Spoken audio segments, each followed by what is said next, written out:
stand up for freedom together, knowing that we will be free one day.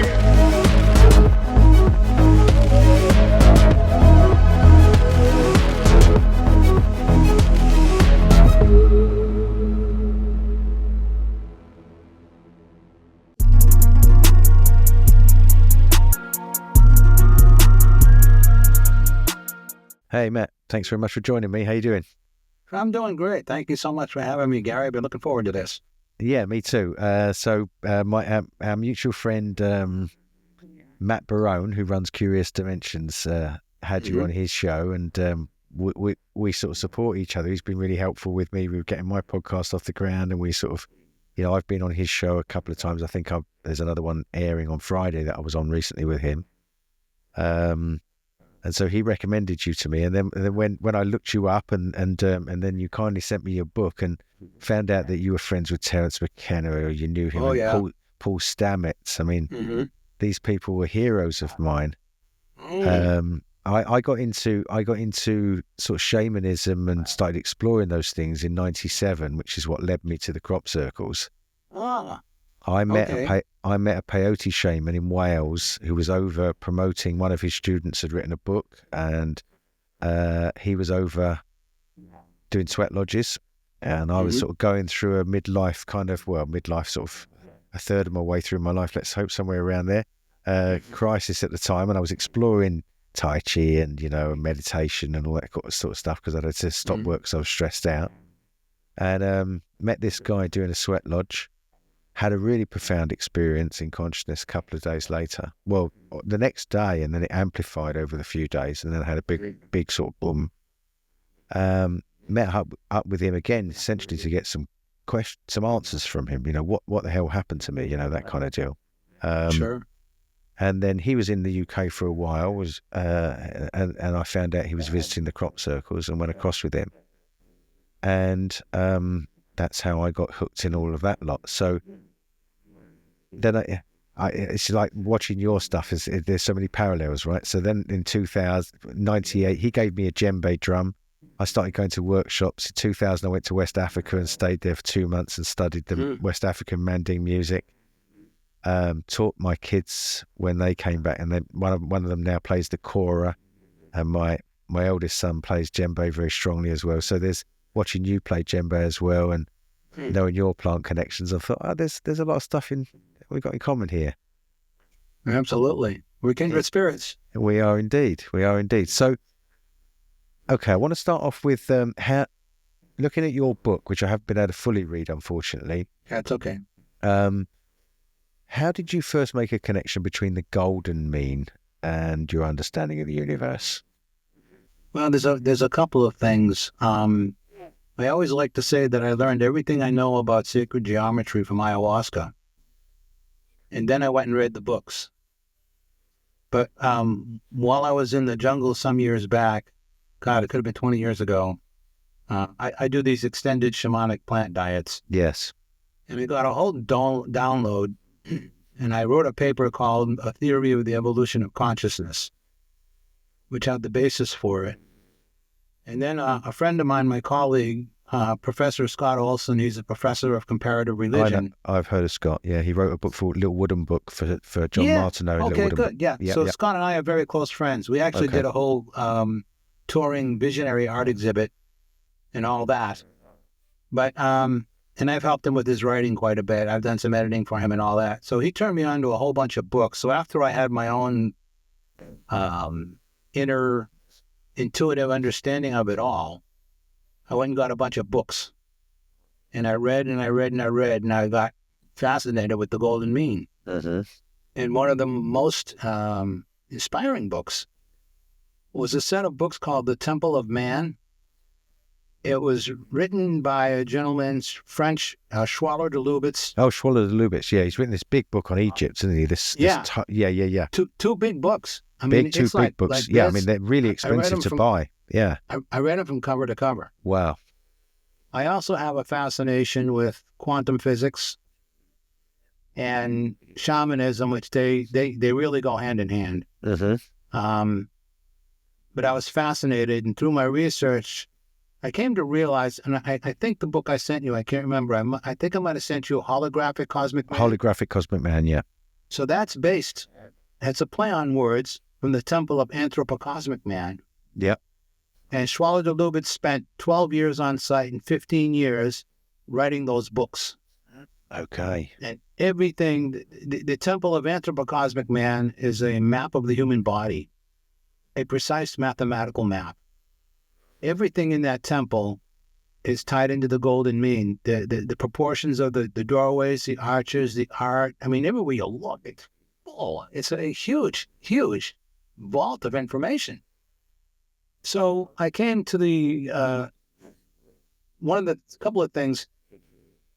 If you take a hologram and you break it down into smaller parts, the whole is contained within every single part. Yeah. Then I started, if you study the golden mean, it goes infinitely outward and it goes infinitely inward. Yep. So I came to the conclusion that the golden mean is the perfect mathematical representation of a hologram. And that blew my mind. And you know, all the sacred geometry blows my mind. It's why the crop circles blow my mind so much, because you just look at it and you can see. And for me, mathematics and geometry, particularly sacred geometry, or geometry even overall, to me, is a universal language. It doesn't matter what you speak, what dialect you have. It doesn't matter. Anybody, no matter where you're from, can look at something and recognize proportion and, you know, those kind of things. And of course, as you well know, you know, the Fibonacci spiral is everywhere in nature.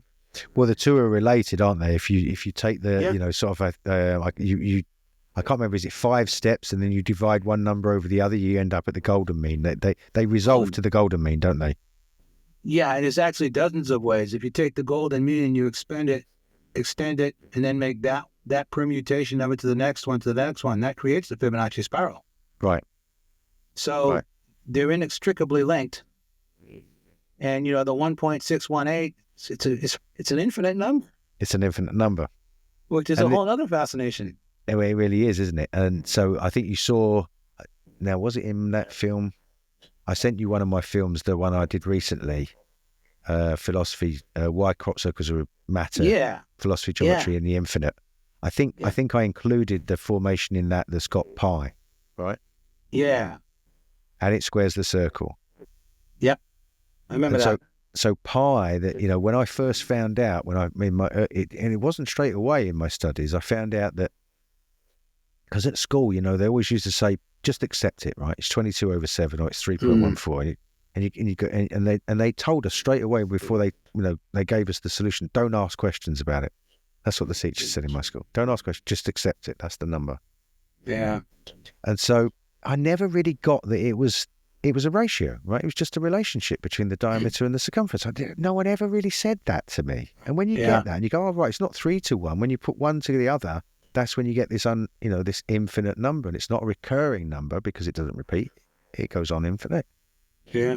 So then we've got this relationship between the golden mean and pi, and both of those are encoded in the Egyptian pyramids, aren't they? Both those numbers.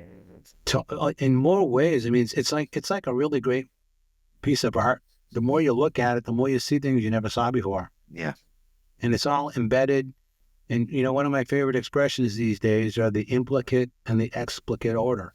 The implicate order is David Bohm's book, isn't it? The implicate order. Yeah, I'm a fan of his work too. Yeah.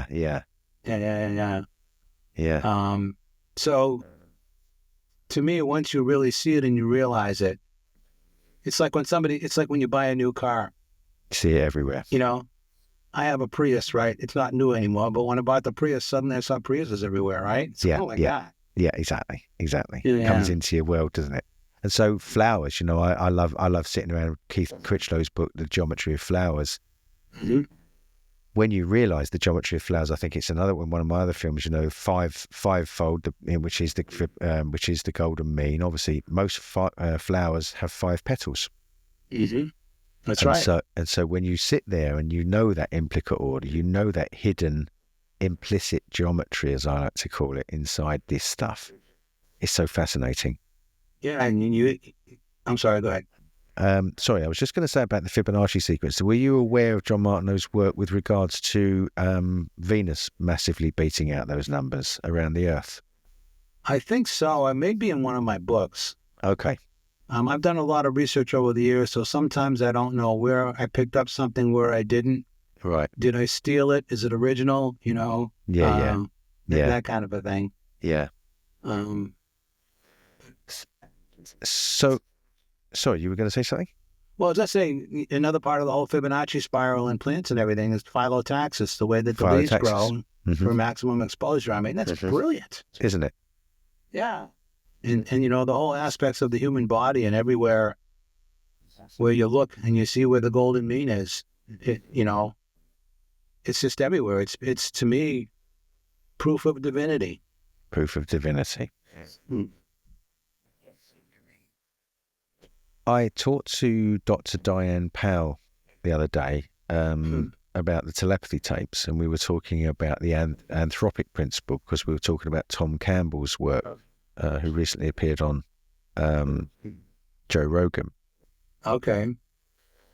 When I first found out about the Anthropic principle, when physicists began to realize reality wasn't what they thought it was, 1920s, and quantum physics became a thing. It's 100 years now, isn't it?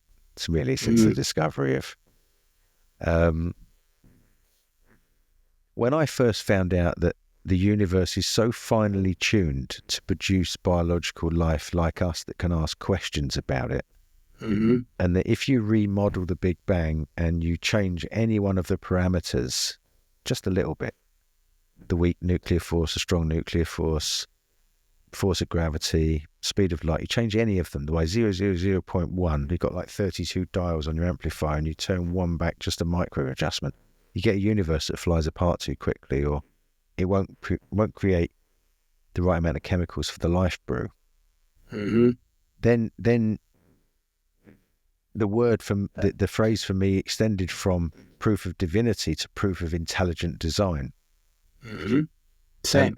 And I think it's the same. But one, isn't it funny how words now, because we play on words so much, and they can be twisted, they can be, Diane says this in the interview, that's the problem with language, is that words can be twisted around, and you can deceive yourself, and it's easy to be deceptive and overtly and internally.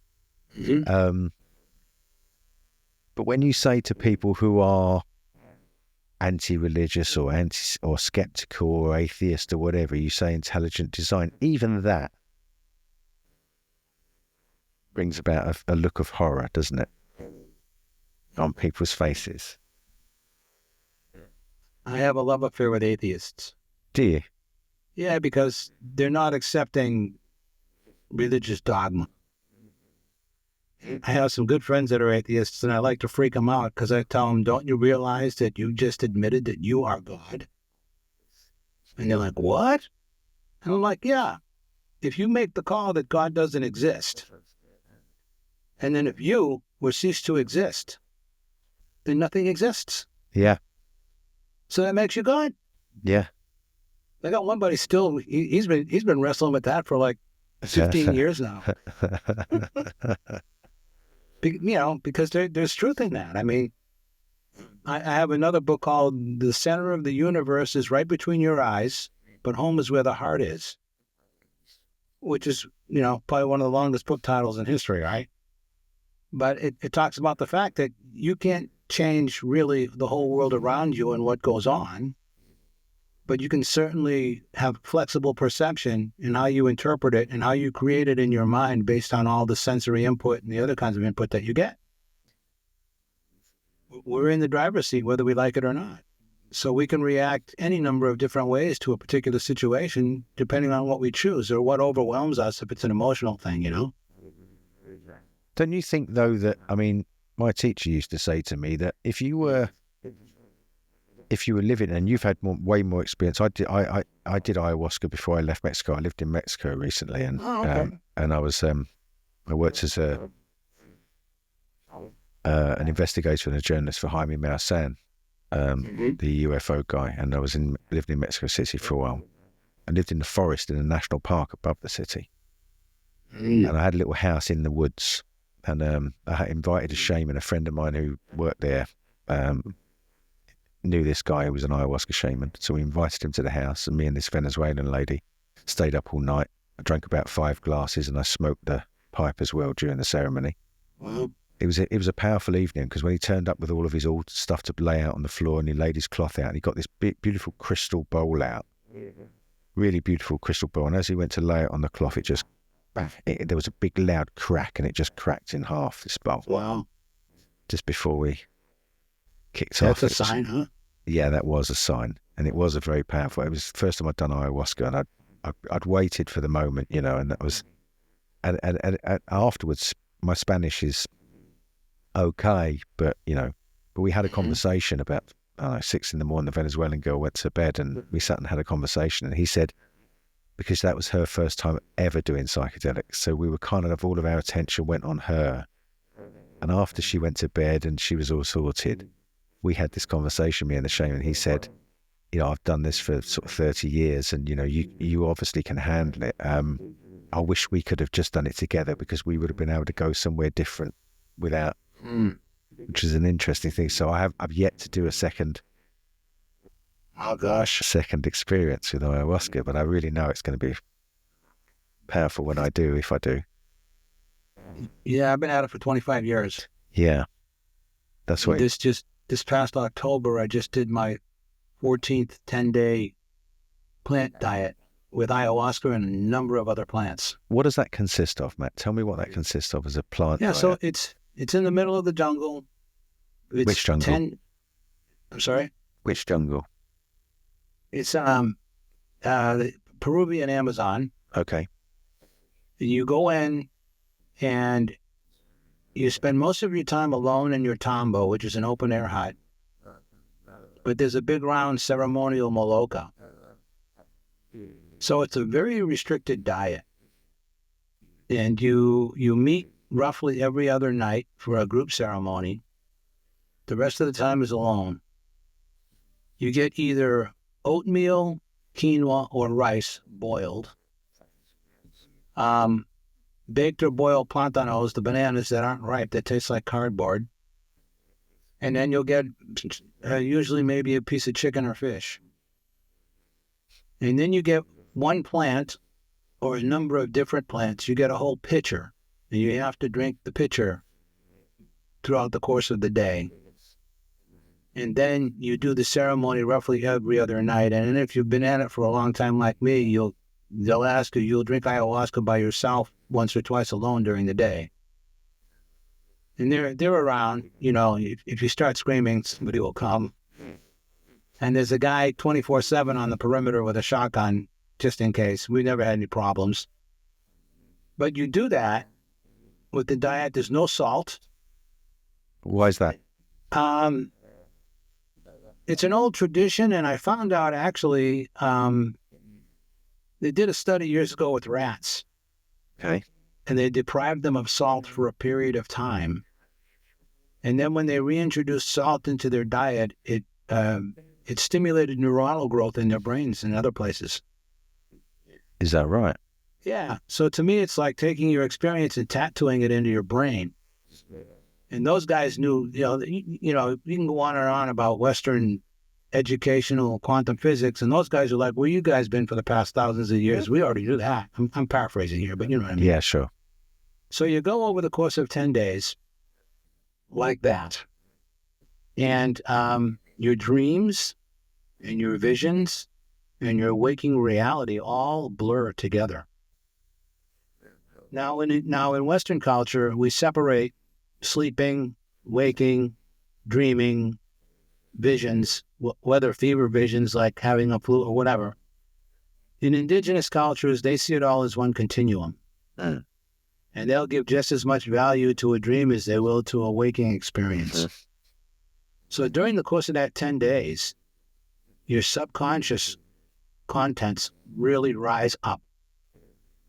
And your dreams and your visions and your waking life all play into each other. And a lot of stuff that comes up is buried in your subconscious. It's shadow work from traumas and all that. And other than being in this ceremony, you're by yourself. So there's nobody. I mean, some of that stuff can be, I know from my own experience, very intense, as I'm sure you know. Yeah. So there's nobody to sort of talk. You don't talk it through with anybody. You're there to talk. Sort of resolve it yourself. We'll do check-ins, and they'll come by on occasion and check in. Hey, how you doing? And no, like Jungian psychology when you're dealing with shadow work. Maybe more with Westerners. Okay. So like when we do it, I also lead ceremonies. I've been leading ceremonies now for almost 20 years. And when we're in the jungle, so if I do a ceremony, one of my ceremonies, we get up the next morning, have a potluck breakfast, and then we sit down and have an integration session. And we'll go sometimes for hours talking about everybody's experience and making sure that everybody's benefiting and not walking away confused and all that. Okay. When we're together in the jungle with a group, typically it's not part of the traditions, so to speak. But when we're in the jungle with a group like that, we'll meet the next night, the next ceremony, like I say, roughly every other night, and we'll meet early. And we'll say, okay, hey, we're checking in. How you doing? And then everybody can talk about that. And everybody's always there for everybody else. So I shouldn't admit it, but it's apparent. I'm one of the old men now. I'm the sage, right? Sure. So people can come to me if they want to talk about things, and I can counsel them and I can give them advice if they need be, and help them in that way. So there's people that are there. The facilitators will talk to you. Some things you can talk to the shaman about. I mean, you can talk to the shaman about anything, but they're not culturally a little different, the language and all that. So you may not get exactly the answers you want. If you say, I'm having a problem with this computer program that does an algorithm, they're looking at you like, what? Right? But interpersonal problems, things of that nature. You spend all that time alone like that, and, sleeping and waking blurred. You're up half the night. The ceremonies are at night. You're sleeping, napping half the time during the day. All that stuff comes up, and you got to sit there and deal with your stuff, or not. But it's as you know, such an unconventional way. If you're mixing dreaming and waking into one reality, that in itself is seriously shocking for people who've never really experienced that before. And then to interpret the symbology of the way that the unconscious is presenting, like if I have a dream of someone climbing on my back in the Jungian sense, someone will say, well, you feel like you got too much on your shoulders, and you may be carrying around a bit too much weight, and your subconscious is trying to tell you need to let some stuff go. With what maybe you're doing at work, or with all the things you're juggling with your relationship or whatever, those kinds of things. But the symbol's fairly clear, right? But sometimes, these things can present themselves. I've had experiences, I'm sure you have, where I'm still working on some of the stuff I had 20 years ago. Yeah. The dreaming symbolism, there's some universal symbolism, but there's also loads and loads of personal symbolism. Yeah, absolutely. The thing about this and dream interpretation is to follow the emotion and try to get to the root of the emotion to find out where this all originated from. Like an event, or like it could be an event. Okay. Like for argument's sake, speaking of shadow, much of shadow is induced by trauma. Mm-hmm. Birth is our original trauma. Mm-hmm.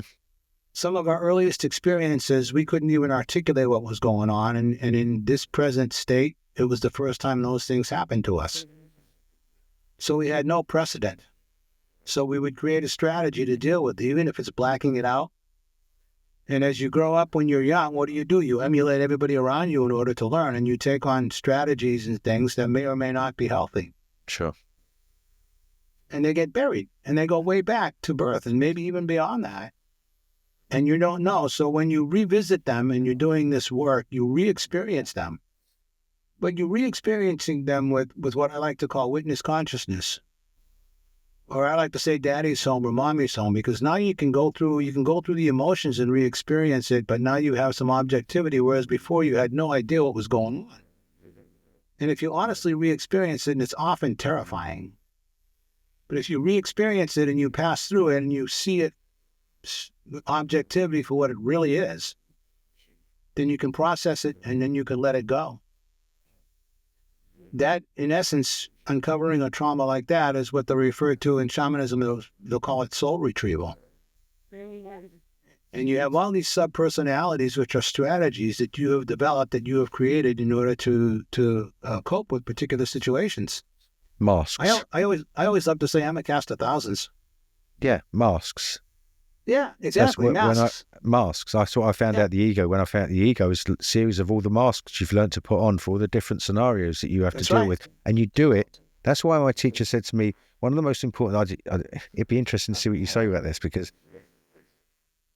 he said that the important part of the psychedelic experience is to notice the change when it's coming on. Yes. That's the shift. Yes. And so if you can start to notice that, then you can start to notice when you're putting these masks on and off. Yes. In your waking life. You agree with that? That's the definition of mindfulness. So typically what happens is, first off, when it happens, if it's strong emotionally, you're overwhelmed. And, people will say, I don't even know what got into you. I don't know what got into me. I blacked out. I don't remember. I lost my mind, right? Yeah. Those things. Yep. So, like using myself as an example, in my younger age, I was involved with a lot of violence and stuff. I got in a lot of fights, blah, blah, blah. I grew up in a tough neighborhood, blah, blah, blah, right? And you just suddenly, you're stimulated and that whole instinctual madness kicks in. And next thing you know, holy, what happened? You get the number of that truck, right? Because, you went off. Yeah. So when you start to develop more of that awareness, then what happens is, when you start to see it, it'll happen, and you'll catch yourself in the middle of it. And you go, oh. And then, you see it like one of the problems that people see things in ayahuasca and other things, and they think once they've seen it, oh, okay, I'm good, I'm cured, I'm enlightened. No way. You've just been shown it for the first time. It's going to keep coming back. It's not going to stop. And just about the time you think you got it all figured out is right when you're going to get your ass handed to you.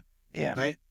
So then as time goes on, you catch it sooner and sooner in the midst of the madness. Then you catch it inside of yourself. And one of the best things I've learned and the hardest things I've learned is to just keep my mouth shut. Because you feel so right and you're so wrong. Yeah. So then you catch it right when it hits. Then you start to see it coming.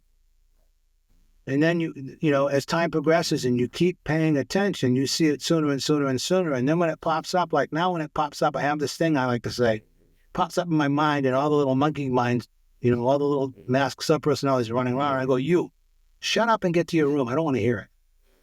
Really good analogy. Really I do it in a loving way. Yeah. But shut up. I don't want to hear it. I hear what you said. I'm acknowledging you because you have to acknowledge it. But now shut up and go to your room. I don't want to hear it. Daddy's home, or in the case of a lady, mommy's home, right? And I always like to say that the goal is to get the whole band singing the same tune. Because all of these energy leaks, what one of my old shamanic teachers would call them, you store them in different parts of your body and in your psyche. Yeah. So if somebody triggers me, whether it has any reality or not, if they trigger me, my blood pressure will go up, my heart rate will go up, I could start sweating. Yeah. All these physiological reactions, and even your internal organs, and your liver and all that, right? Yeah. And if it's not a true, for lack of better words, a true reality, then you're just wasting energy. So true. It's a false identity that comes up for a false scenario. Yes, but we, as creator gods of our own universe, has created it. So you hear all this stuff about kill your ego? That's all bullshit. Yeah. One of my great teachers told me years ago, you don't kill your ego, you give them a new job. You created them and it's a survival mechanism, and they're trying to protect you, even though they're often misguided. Yeah. So once you can understand that dynamic, and then you give them a new job, and you start to get the band together, all singing the same tune, as I like to say, you become more aware, you are mindful, and you are more present in the moment, in each moment, as opposed to worrying about what happened in the past, what might happen in the future, what are they going to do, blah, blah, blah, blah, all that, right? Nah, you're present and you're aware. And then when you're fully aware in the moment, because in the moment is all we really have, when you're fully aware in the moment and you're mindful, then all of your resources can come to bear and all your energies are focused on that, as opposed to all this other scattered stuff that goes on all over the place. So true. So true, Matt. It's like I can think of an example. Let's say that I might get anxious over something, and I can feel that physiological change begin to happen. You know, like as if something's welling up, and you get that sense of anxiety and panic that wells up inside you about some future event or worry about whatever it might be, and then I've actively spoke to that particular personality and said, look, you can't control this. Just calm down. There's nothing you can do. And that's this issue of like talking to yourself, really. But you're talking that particular, as you say, a survival mechanism that's kicking in and going, look, come on. But here's the thing, right? Earlier when I was asking you the question, my teacher used to say, even if you were in the jungle, training as a shaman and working through this stuff, in that sort of scenario, that culture, not a Western culture, it can be really tough. But to face it in a Western culture, the paradigm shift of reality alone and accepting that part of yourself that's connected to the universe and so on and so forth is difficult enough on its own. This is where I come back to this whole thing about atheism and where people believe things. But the challenge of working through that stuff yourself with limited language and speech, which is different from when I practice my martial arts training, I like to think of that Bruce Lee saying, you know, don't think, feel. Because this sense of interioception, if I think about sending instructions in words to my hips or my knees or my ankles, do this, do that, it doesn't work. You got to feel it. You've got to get that sense of feedback of and if it's not right, it hurts. Pain's your feedback, right? Pleasure and comfort and ease and flow is the right feedback. If it's effective, the thing that you're trying to do, it needs to be effective. It needs to work, right? You can't just dance around, and it's got to do something. So working through stuff with just language for a Westerner that doesn't have that cultural background of an Amazon, hasn't been raised in a shamanic culture, hasn't been raised where psychedelics and what they can do as power plants and teacher plants do it to you, it's so difficult. Wouldn't you agree? It's all about awareness, expanding awareness and paying attention. And I always like to say, ayahuasca is not for everybody. Yeah. It works for me. Yeah. That's me. I'm my own personal lunatic. You know, when I talk to myself, I always like to joke around. When I talk to myself, that's the most intelligent conversation I can get anywhere. Right? But there's a thing about the language of the subconscious. So when you go to sleep at night, you know, your left brain's logical, functioning, driving a car, doing math, doing your job. When you go to sleep at night, at some point, your left brain gets a rest and your right brain comes out to play. When your right brain comes out to play, it's conceptual, emotional, visual, sensory. It's different from the left brain. It's intuition. It's all over the place. It's a different language. It's like an alien language. And you can be, you know, flying on a pink horse with purple polka dots, and you're totally accept it. It's totally fine. Yeah, it's normal. Yeah, that's of course it is. Why wouldn't it be? Yeah. Yeah. So now, then you wake up and you try to make sense of the dream. And that's when your left brain's trying to catch up with what happened on the right brain, because the right brain, in many respects, intuition is superior to logic. Intuition can take 27 different things and give you an epiphany and a revelation. Logic is like, you know, it plods along in a linear manner, right? So what happens with ayahuasca is you drink ayahuasca and your left brain doesn't go to sleep and your right brain comes out to play. So in my memoir, Spirit Matters, I talk about the chapter. I call it a waking dream. Well, it's that phrase in, you know, when I first, because I first had peyote in 97. 98, my teacher came back from the States. He was American, he's from Iowa. Came back to the UK in February. Then we went to the crop circles again in the season, and it started beginning in April. And oh God, I lost my thread then on what I was going to say Happens about to me that. all the time. Yeah, God, so many things flood your mind. Yeah. What were you just saying about ayahuasca? About the right brain being turned on and the dreaming subconscious coming up in that weird alien language. Thank you. The following year, 1999, he came again. The second year now of crop circles and psychedelics, as I saw that, my experience and reality having been completely shifted. We go and watch the movie The Matrix, which says, "Have you ever had that experience where you're not sure if you're dreaming or you're awake?" And it brings in, that film is so laden with so much symbology from Jean Baudrillard, the philosopher, and simulation and simulacra, and Follow the White Rabbit, and Lewis Carroll, and the hint at psychedelics and all that. It's got so many of those little tinges in them. But when it's suggested, having had peyote for a couple of years and mushrooms as well, it's peyote and mushrooms were the main two, because mushrooms are indigenous to my country. Peyote he was bringing over from the States. When you've had 2 years of that and you've had those experiences of, am I dreaming or am I awake or am I crazy, for a Westerner, what you just said then resonates so completely true.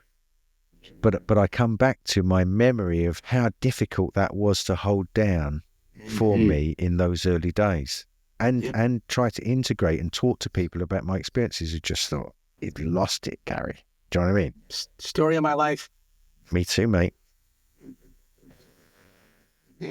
So is there something of the archetype of, and I hate to use this word because I try to be as modest as possible, but the hero, because you go on that journey where everybody kind of persecutes you, or everybody sort of says you're nuts, or everybody's saying you've got to endure that and come through the other side of it, hopefully. So you're hitting the nail on the head. I've been teaching writing fiction for 36 years at major writers' conferences. I was mentored by Ray Bradbury, Charles Schultz, Charlie Brown Peanuts. Wow. A number of other major writers took me under their wing. And I'm now the conference ombudsman at the Santa Barbara Writers Conference. Congratulations. Thank you. My workshop's called Fantastic Fiction with a PH. Phantastic. Fiction. Fine. Yeah. I wrote a book. It got first place in the International Book Awards. It's called Fantastic Fiction, A Shamanic Approach to Story. Now, I've discovered the basis of the hero's journey is the shaman's journey to the underworld. If you study shamanism worldwide, one of the things I love about shamanism, all over the world, you'll find the same set of beliefs and practices, generally speaking. So in this shamanic thing, the shaman gets taken to the underworld where he's dismembered. Sometimes decapitated, sometimes totally dismembered. Some places they say, they take out their bones and put in quartz. But it's all this dismemberment. And then they arise transformed. They don't set off on the hero's journey as a hero. They set off as a normal, everyday person in their everyday life.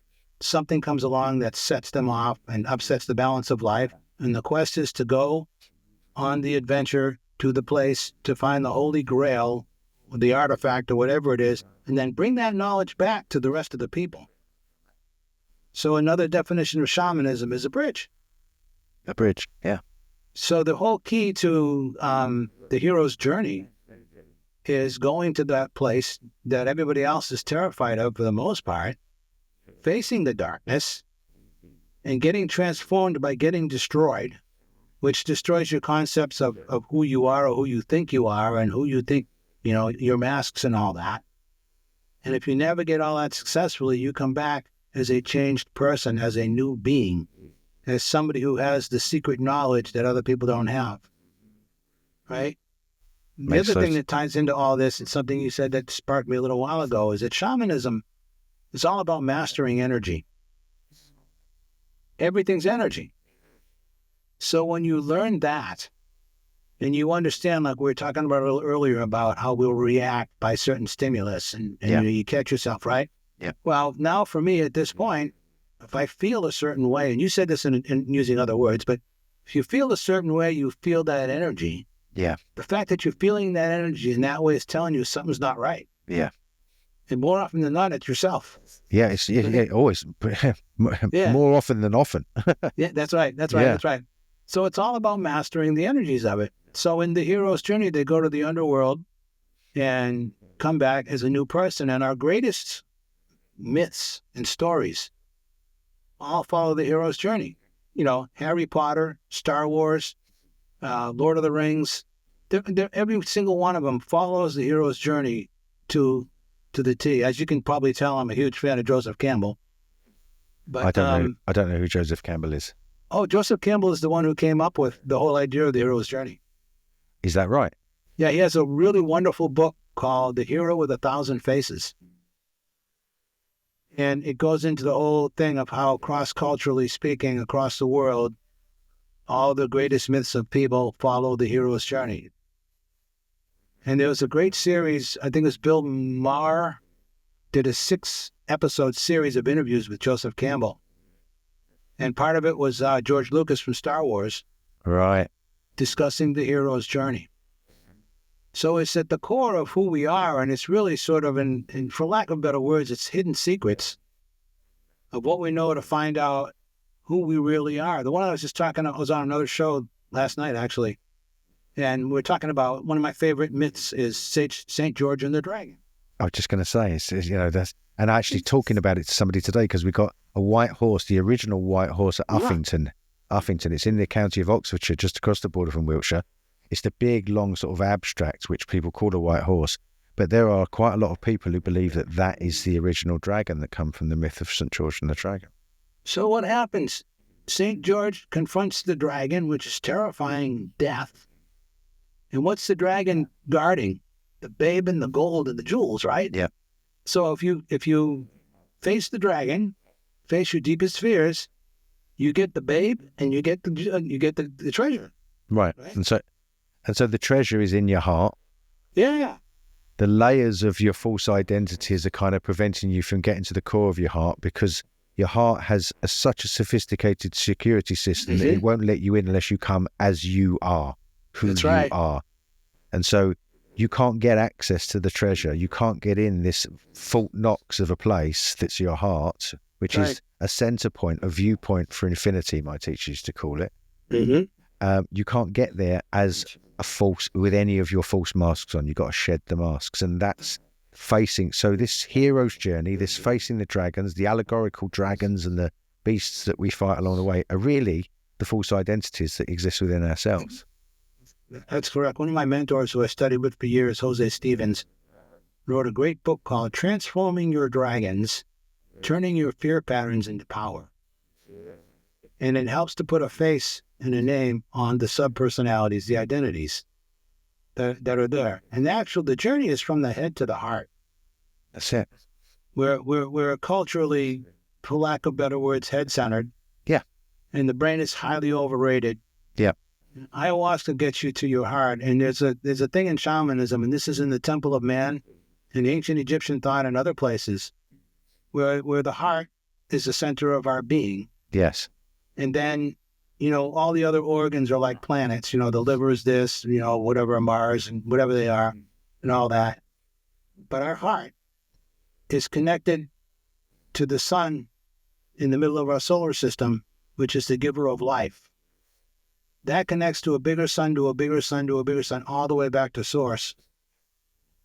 And there's a wonderful little saying, I always get his name mixed up, either Hafez or Hafiz.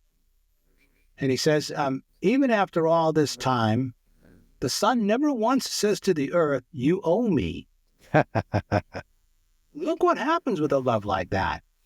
It lights up the whole sky. Right? So I love that one.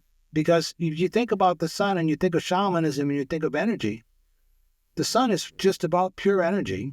Yeah.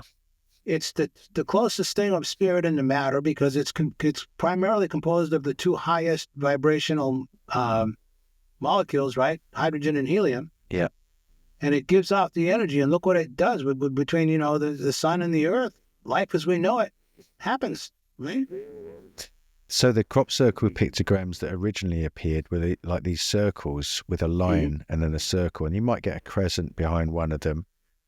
And so I was originally told that this was about the sun fertilizing the earth, the light coming from the sun to the earth, you know, one against the other.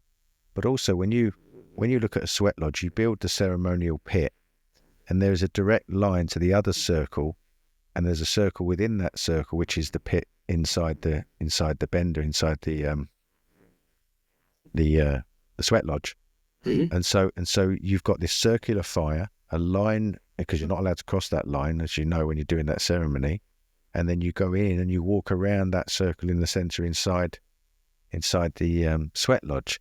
I watched. I was going to send this to you. I didn't send it to you. I was going to send it to you. I thought of you this week when I was watching this. So a friend of mine called Howard Crowhurst, he's done a load of research into the stone circles that are in Brittany, at Karnak. And he's just recently made a really, really good documentary. It's free on YouTube, which all goes into the 3-4-5 triangle brilliantly. Brings in the quadrivium and the trivium, mostly the quadrivium with music, geometry, astronomy and number, how they link together, but shows these sort of enclosures of stones like this that are in like a channel, like a basin, like a bowl. And they're specifically lined for the sun on the solstice to shine the light into them, into these receptacles. And so there's quite a lot that I didn't know of monuments I didn't know that are designed in Karnak in Brittany for this particular purpose. They knew, didn't they? They knew way back, you know, in the whole thing. I'm sure you're familiar with Graham Hancock's work. Yeah, very familiar. He lives just down the road here. He's in Bath. Okay, I love his work. I've been a fan of his for a long time. And the whole idea, God knows how many civilizations preceded ours and what happened on this planet in gazillions of years that preceded us, you know? Yeah, I know. And how far did they get? Exactly. What's clear to me is that these people cooperated with each other to create these things. They didn't do it with somebody cracking a whip and employing slaves to do it. That's right. That's right. And that's the biggest message I think that is coming. Why they saw us as a part of themselves. I think they could see the future. They prepared for when we would be here and we would forget. And these things are akin to a message in a bottle. Why they built them to be earthquake proof and built them to be still standing here so that we could try to piece some of these things together. And people like Graham Hancock and all the other great researchers done tremendous work in trying to bring this back and revitalize this knowledge for us, haven't they? Yeah. Yeah, you know, we go through the cycles of light ages and dark ages. It's a wave. Yeah. I was at the Kali Yuga. I keep thinking of that. We're sort of coming out of that. Yes. Is, isn't it? Yeah, I went to a bunch of conferences for that too. Right. Yeah. Crittenden, I can't remember his first name, and John Anthony West. Oh yeah, John Anthony West. Well, he taught what's his name? So he had a really good student. He's a professor in University of Boston. Oh, he's a geologist. Yeah, geologist. Schottky or something like that. Or I know I followed his work too. Yeah. His name. I was with him, and I've been to a couple of conferences with him. I've had the pleasure of interviewing him. We were in South Africa together, and we climbed up Table Mountain. He was picking up rocks and saying all this, that, and the other. But when I really got to grips with his work, showing the water erosion around the Sphinx, and yeah. Robert Schock. Right. I knew there was an SCH in there somewhere. It wouldn't come to me. Yeah. Lovely guy. John Anthony West was his mentor and hero, wasn't he? As he was to others. Yeah. Amazing stuff. So aside from going down to the jungle and hosting these ceremonies and writing 21 books that you've done? Yeah, my 21st just came out. Yeah. 21st, and also teaching people to write. What else do you get up to, Matt? Well, I'm a percussionist and I'm a vocalist, Okay. and I've been studying the plants. I got to do the whole Huichol peyote pilgrimage, the You ritual did hunt, that? the all-night ceremony. Yeah, I got to Really? go to Mount Quemado. You went to Puerto Vallarta? Real de Catorce Uh-huh. and Wirakuta is the sacred Huaracuta. lands. Yeah. I also spent probably a month and a half or so total up in the Andes working with San Pedro Huachuma cactus Okay. and working with the people up there. Okay. Um, How did you find the personalities between ayahuasca and peyote? well, it's interesting. Ayahuasca is considered the mother of all the other plants. It's considered, in terms of archetypes, it's considered the dark feminine. Yeah. Peyote, in some respects, for me, was gentler. I felt, well, when you're in the jungle, you're overwhelmed because everything is all connected. And you really, the bugs are eating the bugs and the animals are eating, everything's all interconnected. And I felt when I did the peyote thing, I felt very connected to the land itself. That's what everybody reports, isn't it? Especially when they do that pilgrimage, they just look at the sunrise in the morning and they just feel really connected. Yeah, I felt very connected like that. I also got to do it separately. I've done a number of sweats myself. Right. I got to do a few sweats with peyote also. Yeah, I've done one with peyote, yeah. Yeah, which was interesting. I also, just because I'm a curious character, I've got over 50 years of intense psychedelic experience. I got everything I can get my hands on. I'm sure I missed a few. But I mean, I tried everything. I don't know anybody that's done more LSD than I've done. Really? Yeah, I mean, I'm sure somebody's out there if they're still alive, but I've done a lot of experimental things, when I was younger, I was sniffing glue and hyperventilating. Yeah, I did that. And I did the LSD. LSD was the first one, but glue, that was a terrible thing for like 14, experimenting with that for a while. There was this, I think personalities like us that are not in a shamanic culture, but maybe, I don't know, have a predisposition to being that way, let's say. Yeah. We find ways to alter our states of consciousness from a young age. And unfortunately, the right culture isn't there for us to sort of gravitate towards. It's a culture of abuse that's out there to replace. Yeah. So we're lucky if we find our way out and through it and on the path, really, isn't it? Yeah, well, I was curious. I mean, Me too. This is going to affect me. What's that like? I want to know.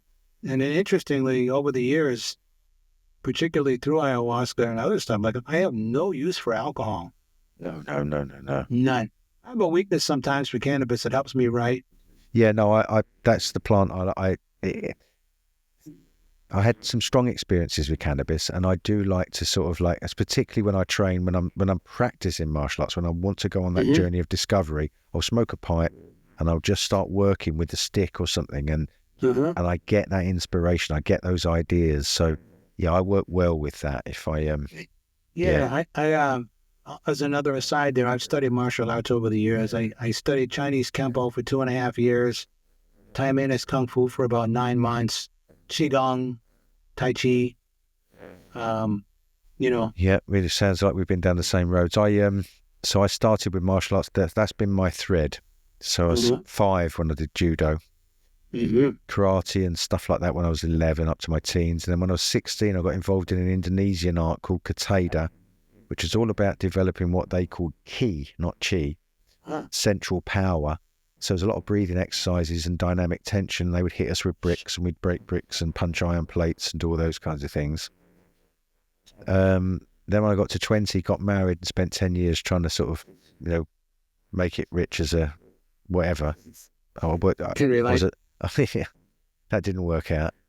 Went back 30, went back and then found out that Tai Chi and Qigong were sort of like connected to the things that I was doing with Kateda, and then got involved in Hak-Gar martial art. The Hak-Gar people from China, they're like the mathematicians and the healers. They don't have a fixed land in China. They live in circular dwellings, spelled Hakka. I don't know if you've heard of them before.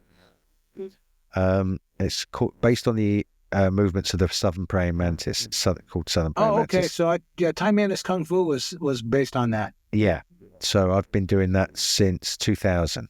Okay. I got a teacher, Chinese teacher in Cardiff. I go and see him once every now and again, and he usually tells me I'm doing it all wrong. But yeah, that's my sort of thing at the moment. A lot of stick work. Because stick, I'm a big fan of that. You get more of a sense of your inside, where your body is, if you've got something to connect to. And so if you connect to something and you move, like even if you do the Tai Chi movements with the weight of the stick, and then you put the stick down, you can still start to feel your groundedness without the stick. So the stick's a really good teacher. Yeah, we had a bit of that in Chinese Kempo. Yeah. I know another buddy of mine's really gone off on that with I forget what he calls them, but there's a whole Philippine martial art with the... No, Eskrima. Yeah. Yeah. They're very good at it. They're very good at knife as well. Those kinds of people. Yeah. Yeah. But the deeper stuff. So there's a guy in Thailand right now who's controversial. His name's Adam Meisner, Tai Chi guy, Yang style Tai Chi guy. He did some of the Mantis style that I do initially, but he went into the Tai Chi, the internal arts essentially. And he says he's going to change his system from Tai Chi Chuan, meaning Tai Chi fist, to Tai Chi Gong, because it's about transformation. You get to a certain part and you test the martial skills, but they're just that. They're just to test that it works. But really, you're looking for further down the road with, the mind work and the chi work and the breath work to go deeper into yourself. So again, it's another road inside, isn't it? Yeah, I mean, it's all about connecting, and and you think of the martial arts in general. It's in another way. It's about mastering energy. I wished I had learned like judo and stuff like that. That using your energies, your opponent's energies against them. I wished I'd have learned that. The Chinese Kempo is about breaking arms and breaking bones and stuff. Yeah. This is the Mantis and the Tai Chi is about that. But so judo is very gross in that you use what they call kazushi, somebody else's center of gravity weight, so that you throw them over your hip and you're using their... Aikido works on the dynamic sphere. That's the one I was thinking of, was Aikido. Yeah. Aikido is they call it. There's a really good book on Aikido called The Dynamic Sphere of Aikido, and it's this, where everything's rolling. And basically, then Tai Chi and some of the other internal arts like Xing Yi, Bagua, all based on the circle and the spiral mostly. But they take the movements inside your body so that you're doing those big circular movements, but the big circles get smaller and smaller and smaller until they become invisible. And so it looks like you, or feels to an opponent like you're being very strong, but you're actually not. There's a load of stuff going on inside that's not happening, which essentially becomes energy eventually. That's the goal of the training. Yeah. And there's points in between that. So they have like three terms: Jiao Gen, Gen, and Gen Gen. Gen meaning power. Jiao is just physical. Is in the middle when you're moving towards the energy. If you can make that last step to the just energy, it's not easy to do. No, none of it is. I mean, that's why you have the experts and the masters, because not everybody can do it. No, it's not easy. It really isn't. There's loads of people who claim they can, like a lot of things, but it's not that easy. Yeah. And the drumming, the percussionist. So I heard you say that you've learnt some. Was it from the Amazon? The music? No, my father was a big band jazz drummer. Oh, okay. And then, in my younger days, I wanted to be a rock and roll star and all that. So I have a whole trap set. And then I started playing hand drums. And then I became known, when I couldn't get to my drums, for playing the floor. Right. I've actually been paid to do shows to play the floor. Really? Yeah, I use my right fist for a bass drum, my left hand slap for the snare, and I do, all this stuff. and they've recorded me, and I've been paid to do shows like that. Wow, amazing. Yeah. So, in terms of percussion, learning to get your hands and feet to move independently, and it also totally dovetailed with martial arts. Totally. Getting that dexterity and finesse and all that, and now I also play a handpan. Are you familiar with handpans? Yes. Now I played with one of those when you could buy one of those for about £250 in the UK, right? And I was like, this just looks like two woks, someone's turned so. I was very dismissive. I played it and thought, it's a bit gimmicky, really. You can't really do anything wrong. Boy, what a mistake I made. They're about £4,000 or £5,000, I think, to buy now, and they make the most amazing sounds. Mine was $3,600 US. There you go. Custom made. Yeah. And I've played other ones, and none of them sound as good as mine. Really? Yeah, I call it the mothership, and when I play it in ceremony, it really sends people. Oh, yeah. Yeah. And I've even been in other public environments. I was one of the things I do at the Writers' Conference is I got stuck years ago. I host a talent show at the end of the conference. Right. So I was in this big fancy hotel in Santa Barbara, and people were just starting to come to see the talent show. And I just started playing my handpan, and there was maybe a dozen people in the room, and I just got into it playing. And when I play, I forget about everything. I just play. And then when I stopped and I looked up, people were packing the room, and these people came in from the lobby, and we heard you, and we didn't know what it was, and it really drew all these people in just from the sound of it. So I was also at a family gathering some years ago. Kids are running around screaming, and the pets are running around, and blah, blah, and I just sat down and started playing. It was like something you see on a TV commercial. Everything just stopped. And they were all just like, and I thought, this thing's got some mojo. So, that's what I liked about the West African music. And I again, same as you, I got into that in '98. The teacher gave me this djembe drum, went to a couple of workshops. When I found out, it was when I found out that this learning to control your left hand, my less dominant hand, and balancing it, not making it the master, not stop this one being the master, bring some balance to it, which I'm still working on after all these years. Still, it just doesn't stop. But being able to become ambidextrous to a certain extent, and then pick up the stick and do the Tai Chi and do the Kung Fu, same thing. And I developed this phrase, which I kept telling my kids when they were growing up: informing other activities. You pick subjects that you learn one thing from, and then when I transfer those skills from the drumming to the martial arts, they're the same, and vice versa. So one informs the other. Mm-hmm. Yeah, absolutely. I think these ancient cultures, because we're going back, aren't we, with the djembe, with the Mandinka people and their music, the polyrhythm. When you don't know where the one is and you're playing these rhythms over in each other, it's so trippy. Your consciousness changes without the need for psychedelics. That's right. Your sense of breath changes and everything. It's just incredible. They had a technology for consciousness. They understood how to devise these buildings that affected our consciousness in the same geometry, music that affected our consciousness because it's the same numbers, which produces the same geometry. Geometry is number in space, music is number in time. Yep. Magical stuff, Matt. It's great to talk to you because it sounds like, we've been on a very similar journey with all of this. Oh, yeah. I mean, we're seekers of truth, aren't we not? We are indeed. Yeah. And damn the torpedoes. Well, Dan, I think we're also both the same, that, because I get to, I'm almost 60, and I get to this point where I think, oh God, my friends are retiring now and they've got a nice pension, they've got a nice house. And the lawyer I used to work with is just retired, and he's got the most beautiful house on the south coast of England here, and he's well taken care of, But he envies me because he says, the stress I've gone through, the marriages I've gone through, the nervous breakdowns I've had to get to this, and none of it might have happened, I would have given it all up to have the experiences you've had, Gary. Yeah, there's a lot to be said for that. There is, isn't there? I'm 69 myself. Are you really? Yeah, and I went to a point, I went from owning 2 houses to losing everything and being homeless for a while. Yeah. And the 2 things I got out of it I consider to be gifts were acceptance and non-attachment. Yeah. And now, I'm free to come and go as I please. I don't have to work a day job. I'm always working on my writing. Yeah. And I'm teaching and I edit and I have clients and all that and students. Right. But I'm not tied into a 9-to-5 like I was for, most of my life. And I could decide, like, you and I can finish up and I go, okay, I'm going to Peru, see you later. I could just go if I want, like that. I love the freedom. Yeah, me too. Yeah, me too.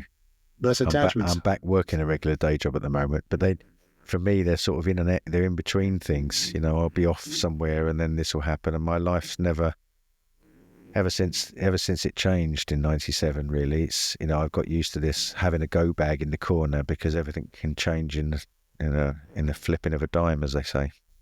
Yeah, exactly, just like that. Just like that. Boom. Yeah. Last week, on Monday last week, I was about to start a business. We'd done an arrangement. My son's got a coffee business, and we were going to open this little coffee hatch that I was going to run for a while. So we'd done the deal with the lady, rented the place. I went in there and cleaned it up. We ordered a load of equipment. Last Monday, I was thinking, I'm going to be opening this little coffee hatch. 2 days into cleaning, she said, no, I'm not going to rent it to you anymore, having ordered all this stuff, right? So we had to send all this stuff back, and I'd wasted 2 days cleaning this whole place up because it had been left, rotting for quite some time. A friend of mine, and I haven't worked for a couple of months, need to get some work in. What am I going to do? A friend of mine contacted me and said, looking for a car. Do you know anyone who's got a car? So I said, I've got a friend who works in a car place. I worked in the motor trade quite a lot. So I messaged him and said, a friend of mine's looking for a car, do you want, have you got anything for him? And he come back to me and said, do you want a job? All right. So I said, all right, yeah, quite possibly. I work as a vehicle damage assessor for insurance companies. When cars have a crash, I've got the qualifications to sort of assess and estimate the damage on vehicles for the insurance, yeah? So I said, yeah, okay, I'll come in and see the boss there on Saturday. So get ready to go on Saturday. Giving up the coffee thing now, that's gone. That was the week before that, we're making all these plans. Go out to get into the car to go for this interview, and someone's poured 10 litres of paint all over my car. Just some random, there's all these cars in the street, and some random just pick my car, right? I can't go for the interview. So I bring my daughter and borrow her car and go for the interview. Go for the interview, get the job, get given a brand new car.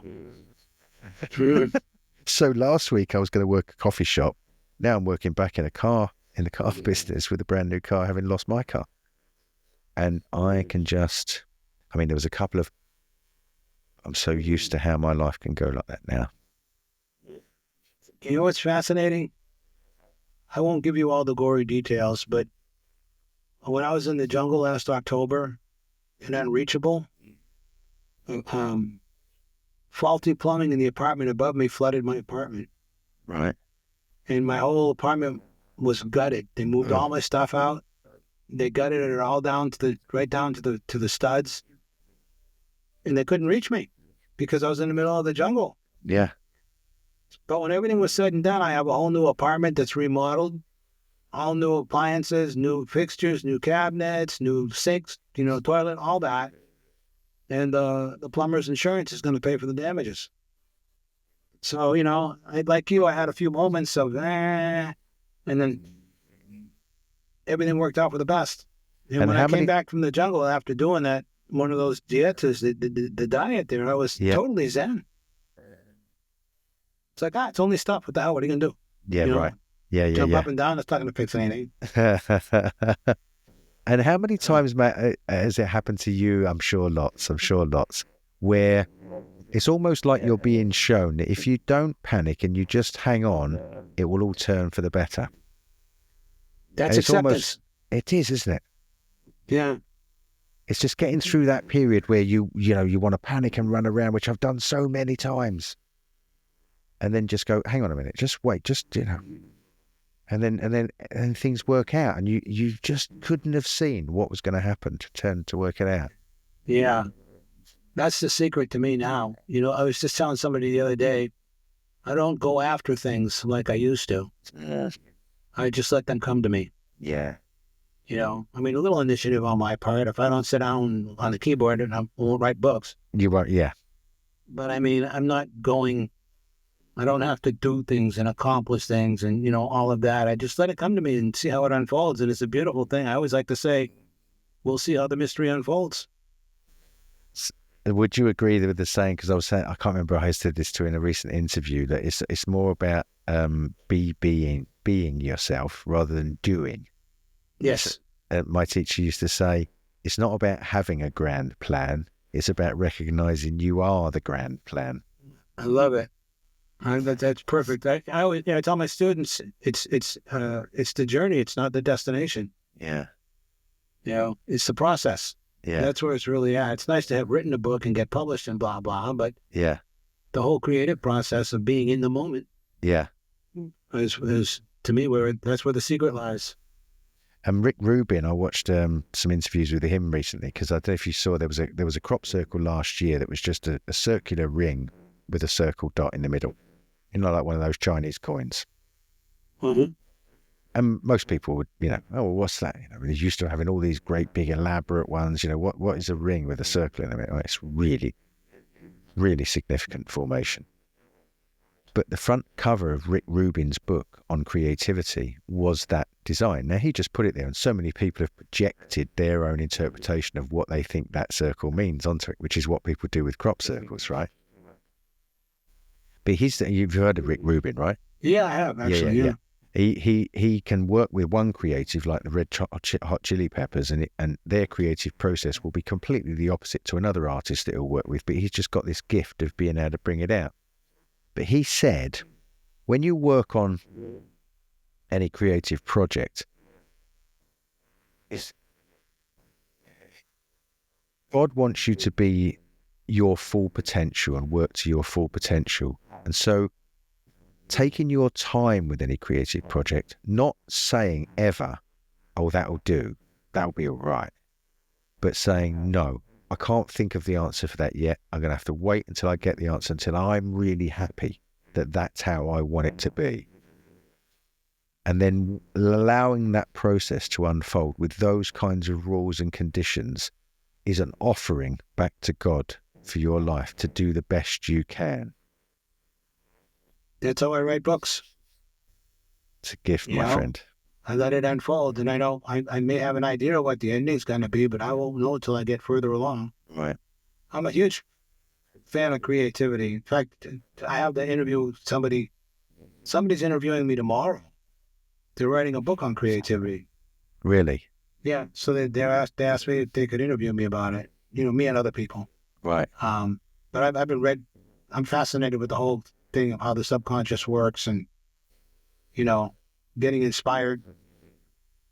The whole idea, I won't go off on a tangent too much here, but inspired, spiral. Exactly. You got it. See, I didn't have to tell you. You already knew that. Yeah. But I love that. It's amazing, isn't it? Yeah. So many of these words contain these kinds of meanings, and we just take them for granted, don't we? It's really... Yeah. Yeah. The creative process is connecting to the divine. It is about creativity, isn't it? It really is. We just have to get out of our way and let it come through. Get out of our own way. Terence McKenna, I liked his analogy. Well, I'm sure you're familiar with this one, for sure. Where he said, like, if you're doing a trip with a bunch of people, mm-hmm. It's a bit like going fishing. And you don't want to go out and wrestle and try and bring monsters out of the ocean onto the boat, land them on the boat, because they're just going to top the boat over. So you don't want to tackle the big questions, the big ideas. And you don't want the tiddlers that are going to slip through the net that are worthless. You want to wrestle a medium-sized idea, coax it onto the boat, get it there in front of you, and come up and wrestle with that idea and bang it into shape so that you can bring it into reality and put it to service for people. Mm-hmm. That's bringing ideas, good ideas, into reality from this unknown place. And once you've brought it into reality, making it happen, whether that's building something or writing something or whatever, so that it affects reality. Yeah, that's being a bridge. Being a bridge. A little side story of Terence. I have a historical novel called Land Without Evil that was very well received. Right. It's about first contact between the Jesuits and the Indians in South America. But it's told from the Indians' point of view. The very first book of the hardcover printing I gifted to Terence McKenna. And Really? it may have been the very last book he read. I'll never know. He had that whole literary bent. The whole bard, I got to know him pretty Genius, good. that I got guy. to hang Did out you? with him for 4 or 5 years before he passed away. Wow. Wow. Wow. Along with, He thought crop circles were the government trying to fool the telluricists and the. He didn't go for crop circles because he had a debate with Rupert Sheldrake, and Rupert Sheldrake is more. Yeah. Terence didn't believe in the crop circles. He thought it was an MI5 and CIA plot to fool all the New Agers. Oh wow, that's funny, Isn't it?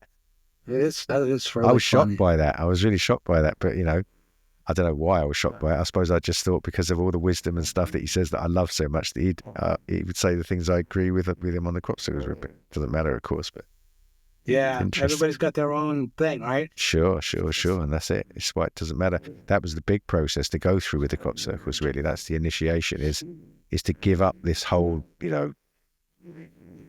polarized argument about who's making them and who isn't making them. And get beyond all that. They're fascinating. Yeah. Who's the precision of some of them? My God, right? And the geometry. There's so many factors as well, Matt. It's the precision of them as they're in their ideal form, but when you actually visit them on the ground, they're not on flat ground. They're on undulating ground, and so the circles are not circles; they're ovals to make them look like circles from above. Wow. And so then when you see a string of circles or what looks like circles on the land that maybe spans over 400 or 500 feet, it's doing this on the land. Wow, it's even more fascinating. Absolutely. Yeah. So the real term is crop ovals mostly, because very few of them are on flat ground. That's good to know. Yeah. Learn something new every day. Yeah, you always do. Every day's a school day. That's what it is. So what's your next book plan? I'm balancing two. The one that just came out is called The Hummingbird Whisperer. Right. And it's about the first genetically perfect child who's born in a pod. And he develops strange abilities and begins channeling higher dimensional consciousnesses.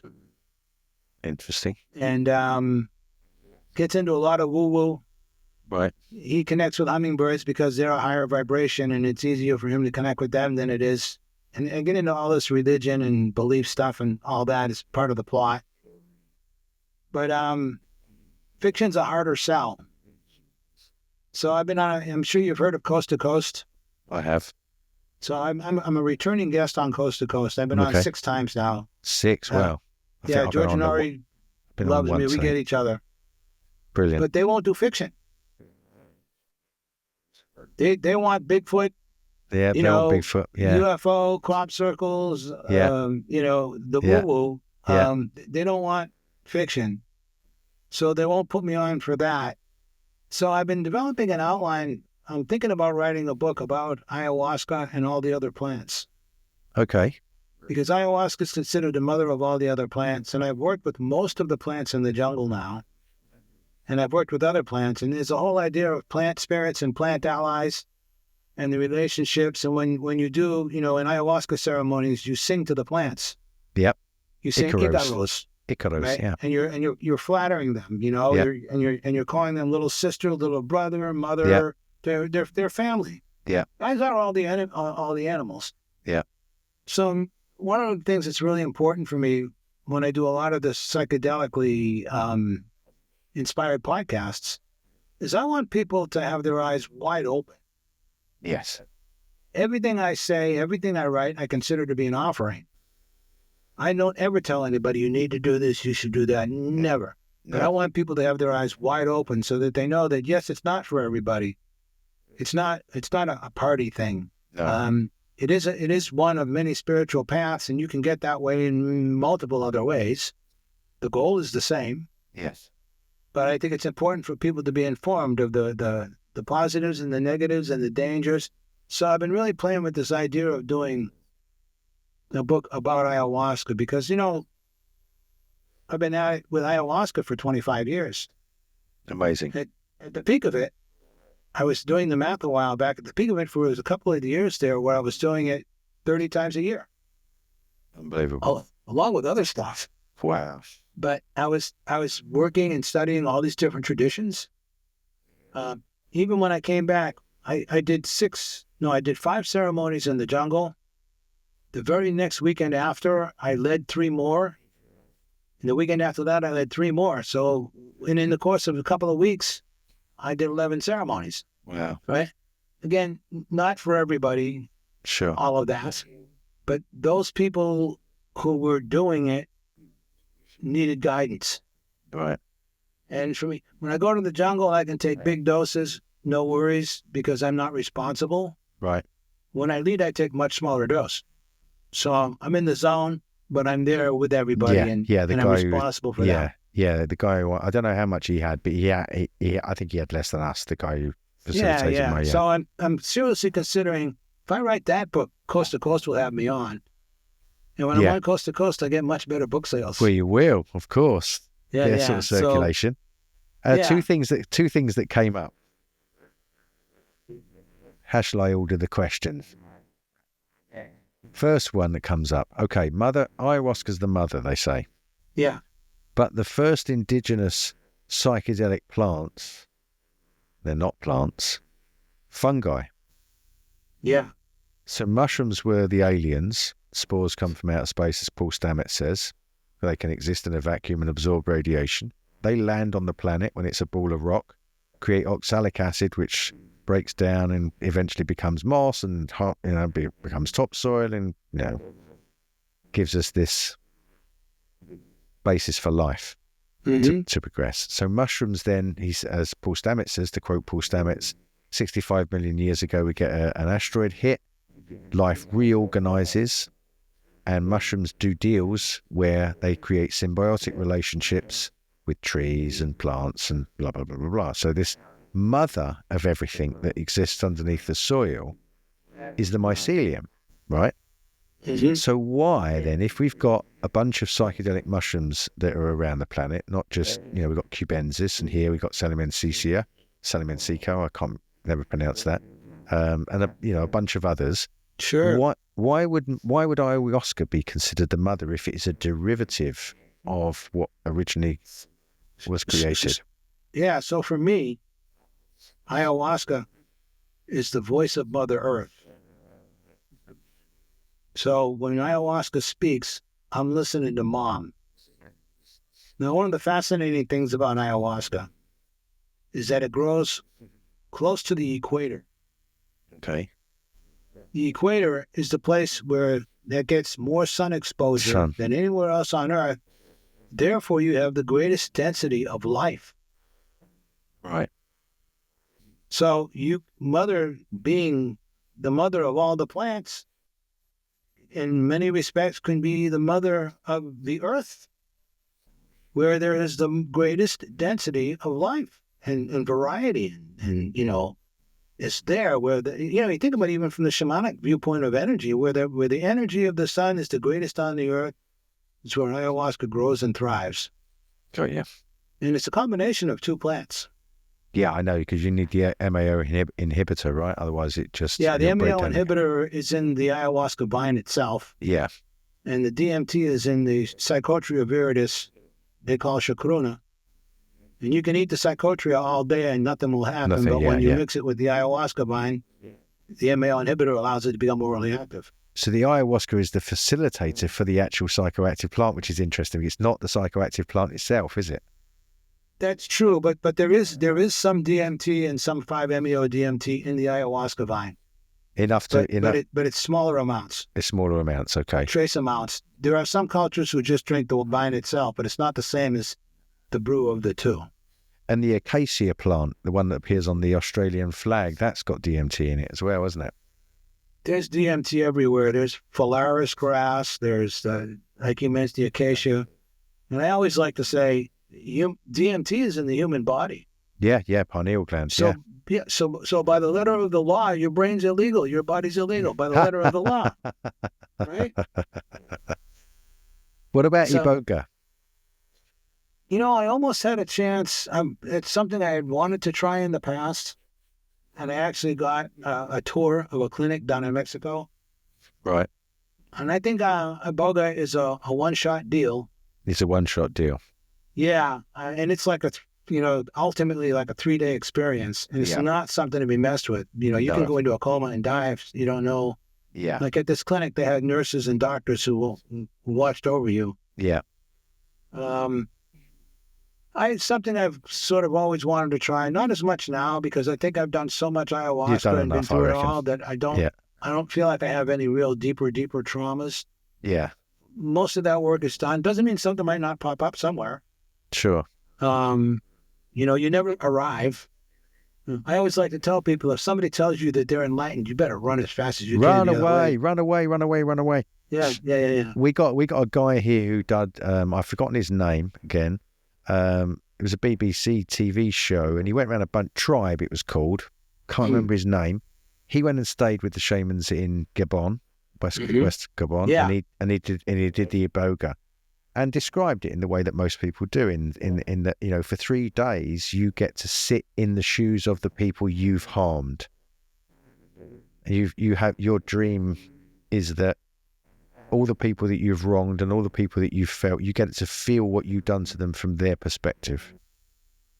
And then at the end of the 3 days, you're reborn again, and they create this ceremonial kind of tree that they put together, and they break it all apart, and they touch, and it's sensory overload, and it's all joy and fire celebrations and all the rest of it. But they made him sign a contract because they thought they needed to cover themselves in case he died.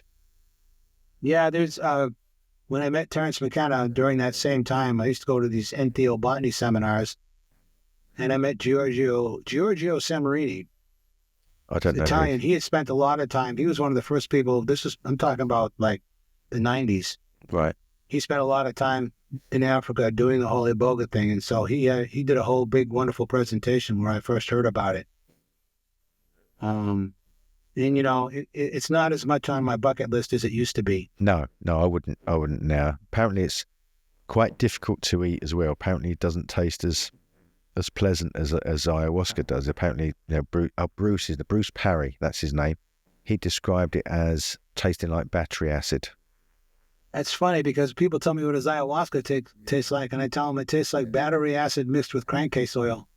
I thought it tasted fine. I thought it was like licorice. Yeah, some people do. Some people think it's like molasses. Yeah, it was like that. Yeah. I've gone through every permutation of it. At one point when I was really deep into it, just watching somebody drink it, I would gag. Yeah. I tell you what, the vomiting is something like, it's so deep. It's like you're not just vomiting. It's like a spiritual. That's right. It really is purging, isn't it? That's right. In the jungle, they call it La Purga, the purge. Right. It really felt like that. I mean, where is this coming from? It's just so much of it, but it felt good. Energy. Yeah. I don't purge anymore. So when that's a good sign, isn't it? So you've got rid of it. I mean, it's funny. The first 7 or 8 times I did it, I didn't purge, and I thought, oh, I'm made for this stuff. And then for like the next 20 years, that's all I did. Now it doesn't bother me, and people say, like I'm serving it up, and they're like, "How did you even smell that?" Like, I'm over it. First time I had peyote, my teacher said, "Tell it tastes nice." Yeah, I mean it's bitter. Yeah. Ayahuasca isn't necessarily bitter, but it's almost just more to me. I thought it was fine. I was surprised because I was expecting something to be, I suppose, because my expectation level was that this is going to be really disgusting. I'd prepared myself for it. And then when I had it, it was like, this is fine. Yeah. I'm good with this. Yeah, and I'm used to it now. A lot of sediment at the bottom of the glass. Is that normal? It can be. You take the pieces of the vine and you mash them up and you layer them in a pot. And then you do a layer of leaves, then a layer of vine. And you have a big pot, and you fill it with water, and then you boil it down. Like the shamans, there are different brews, and no 2 brews are exactly the same. But okay, the shaman that I've been working with now for the longest, his brew's like mud. Is it? Sometimes you get in chunks. I mean, Yeah, this Right. was a bit like that. This was a bit like that. But I Yeah. thought it was fine. And then halfway through, I don't know what it was we smoked. It was obviously DMT, but he did tell me the name of the plant, but I can't remember it. I took 3 big hits on this pipe, and that sort of really deepens the experience. Could have been possibly tobacco. It wasn't tobacco. He did say it was some Okay. other plant, but it was very trippy. It was, yeah, Yeah? it wasn't. Yeah. Well, now I'm jealous. I didn't try that yet. Yeah, I can't remember what it was. Yerba something or the other. Yeah. So the other thing I wanted to say, but you said about the hummingbird. So there's this issue with the telepathy tapes. Have you listened to them yet, the telepathy tapes? You sent me a video, I think. Did I? Yeah, it was like 20 minutes long or something, or a half hour long, maybe. Oh, no. That was mine. That was my film Yeah. on the crop circle. No, the telepathy tapes is a woman. So I interviewed her last week. Her name's Dr. Diane Powell from Okay. Harvard University. She's a neuroscientist, neuropsychiatrist, and she's been working with autistic savants for a bunch of years. The ones that have got these sort of special abilities out of nowhere, speak languages, drop a box of matches on the floor, they know how many there are, can know the day. You give them a date and they'll know what day it was, even thousands of years ago. Mm-hmm. So she was investigating them and came across non-verbal autistics who've got this system called spell to communicate, which is essentially boards with the alphabet on, and they train these young children to point to the letters so that they can start to communicate. And what they found is that the fact that they don't have the ability to speak is connected to a motor skill deficiency in the brain, but they can comprehend. That's a different part of the brain. So these kids are getting to about 20 and they've been written off as just, they run around whooping, and some of them, self-harming and doing all the things that they do. And so nobody's accepted that they've got any kind of intelligence. When they've started teaching them to spell to communicate,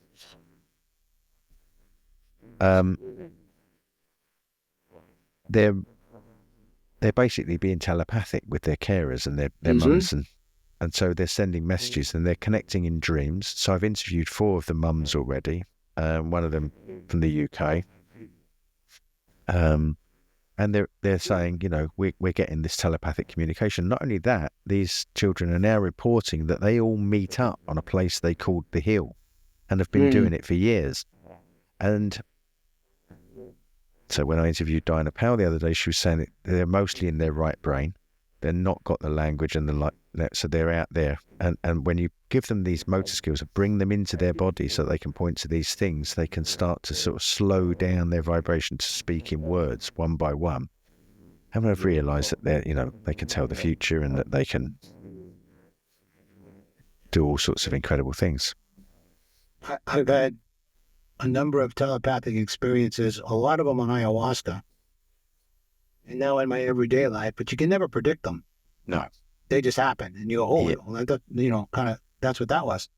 But one of the things I have written about and stuff is that when you drink ayahuasca in a group, oftentimes people will have the same visions. Same visions, yeah. And there's an agreed upon psychological landscape with places like the Crystal Castles that everybody agrees upon is there. So for me, when you drink ayahuasca, everybody is sharing that same vibration, which allows the plant spirits and the animal spirits to come in. And they say, for me, my primary is the hummingbird. They say that when the animal spirit is sharing that vibration with you, you're sort of seeing through their eyes and they're seeing through yours, and you're sharing that vibration and you're learning from each other. And I've had exquisite experiences like that. And I think that telepathy comes from being heart-centered. Yeah, this is what these children are saying. You can't lie. It's all from the heart. Yeah, which is right brain, intuition, Absolutely. feminine, like that kind of a thing. Absolutely. Yeah, and So- there's a lot of speculation that ancient Egyptians didn't have as super developed methods of written communication because they were communicating telepathically. Yeah. Writing seems to have brought us down. I mean, there's the myth of Thoth which said, writing will cause us to lose our memories. It will make people be stupid. It will make people be deceived. This was all written back in the Egyptian times of when writing was first introduced. And it's true. It's exactly what it's done. We don't put things to memory. You look at the, most of the shamans come from an oral tradition. It's all, the brew for ayahuasca and all the accumulated knowledge was passed down through song, was passed down through story that had the twists and tales. So we are storied organisms that relate to story. We don't relate to data, don't relate to, the way that we're told we have to remember a bunch of information for a test kind of deal. I got a whole rap on that. Have you? Go on. Yeah. So originally there was oral tradition. And like the Greeks had written language for like 350 years or something, but they didn't want to use it because the bards and the performers were performing. And traditionally speaking, historically speaking, the myths of a culture were passed down orally. Yep. And each generation would tweak it a little bit to fit the current times, but that's how the knowledge was passed on. Yep. So then we went from that to the monks writing down the books. And then we went to the Gutenberg press. Yep. More mass distribution. Of course, as soon as you write something down, you freeze it in time. Yep. This, ties in with what you just said. So then there was the Gutenberg press. Then there were more printing presses. Then there was electronic presses and electronic publishing, all of that, and this mass distribution of all this stuff that's everywhere. And then we went from print books to electronic books. Now we're going back full circle to audiobooks. Yes. I have my nephews, they don't read. Listen to stories, tell him. They listen. So I'm now I've got 21 books right now, 14 of them are audiobooks. And the younger people like to listen. And, I joke about it. Be TikTok and YouTube, I call it attention span theater. Yeah. The younger people, generally speaking, don't read. No.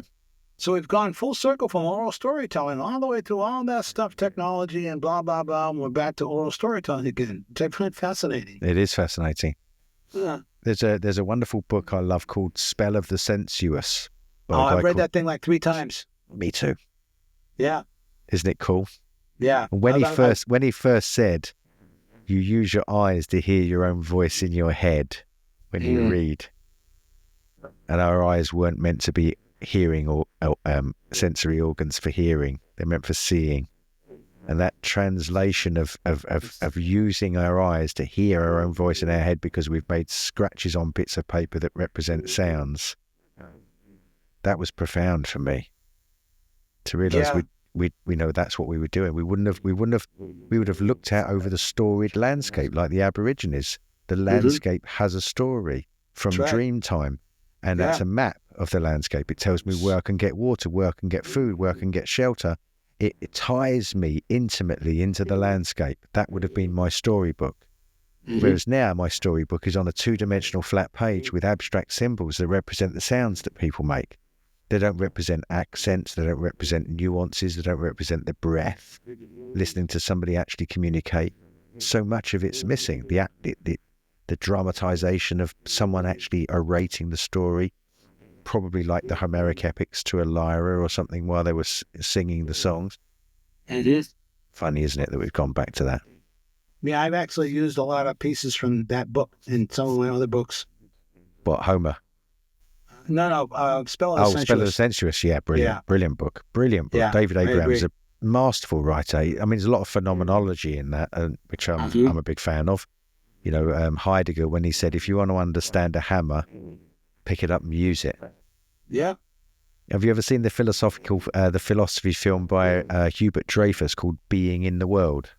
No, I like the title though. I'll send you a link. It's on YouTube. Oh, thank you. It's my most favourite philosophy geometry. Philosophy geometry. God, I must be getting tired. Philosophy movie. It's about connecting with objects in the world, and it's got jazz musicians. It's got a Japanese carpenter making those traditional houses, because the word for tool in Japanese is dogo, which means the way of the tool. It's about connecting with that plane as you're planing that piece of wood. and connecting your body and feeling your inside as you're doing it. Feedback to yourself again. It's really cool. I love it. Final thing. Yes, sir. Story about the hummingbird. Because you mentioned it a couple of times now, and I've got to tell you this. So have you seen the crop circle of the hummingbird? Oh, yeah. That's one of my favorite pictures. Really? Yeah. Yeah. So there was a journalist from the United States called Ginger Casey. She died recently, sadly, but she was a lovely lady. She came over to England in 2008. I used to get hired to do crop circle tours from all these sort of, I've had the chairman of the Bank of Mexico, the chairman of Santander from Colombia, and all these different, hyper gurus from India. For some reason, it's been my pleasure to be their guides and take them around the crop circles. So this one summer, 2008, I get contacted. It was 2009. I get contacted by this lady, Ginger Casey. Will you take me around the crop circle? So she turns up, and I said, "What brought you here?" So she said, "My mum died recently, and I kept waking up in the middle of the night, just having fractals, like waking up from my dreams with this thing about fractals." And so I didn't really even know what fractals were. So I got up in 3 a.m. in the morning and Googled it, and crop circles came up. Yeah, there you go. So she started looking into it, and as a journalist, she'd retired by then, but as a journalist thought, I've got to know more about this. So she hopped on a plane, came over. So I took her to the first crop circle, and it was on undulating land, like I was telling you, lots and lots of different sized circles. I explained all of that to her. I pointed out to her that although all the main body of crop was, say, going clockwise in this circle, that you'll often get 2 or 3 stems that are on the very perimeter where they meet the standing crop. 2 or 3 stems will be going in the opposite direction on the perimeter. A lot of people don't notice those things, but these are little details that you find inside crop circles which just make you scratch your head and go, why, if somebody was doing that, why would they put 2? How would they do that? Anyway, so I point these things out to her, take her to the next crop circle, and it's like a big owl, eyes of an owl with lots of geometry around the outside of it, lots of people inside of it. And I had the benefit of monitoring people's reactions emotionally when they go in crop circles. It's been one of the great things about being a guide.